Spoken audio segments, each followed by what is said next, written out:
ਵੇਖੋ ਹੁਣ ਨਹੀਂ ਉਹਨੇ ਕੋਈ ਹੋਰ ਬੰਦਾ ਲੈ ਕੇ ਜਾਣਾ ਕੋਈ ਉਹਦੇ ਤਲਕ ਵਾਲਾ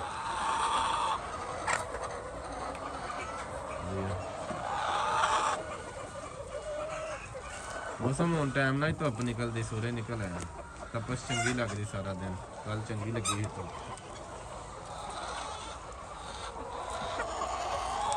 ਹਾਂਜੀ ਹਾਂਜੀ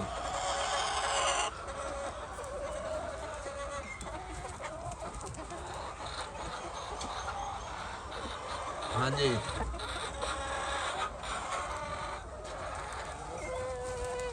ਠੀਕ ਹੈ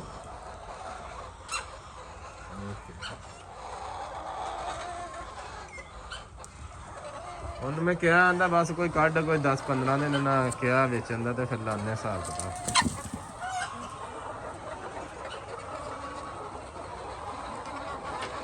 ਨਹੀਂ ਉਹਨੇ ਦੱਸਿਆ ਹੋਇਆ ਕਿ ਰੱਖਣੀ ਹੈ ਤਾਂ ਦੱਸਣਾ ਜਦੋਂ ਵੇਚਣੀ ਹੈ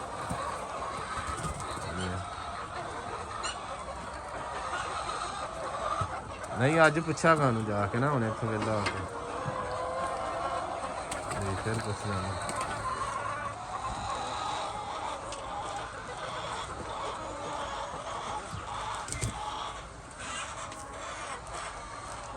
ਹਾਂਜੀ ਪੁੱਛ ਲਓ ਜੀ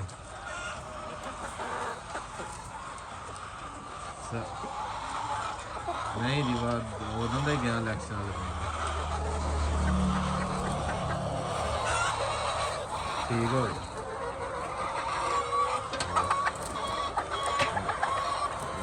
मैं भेजना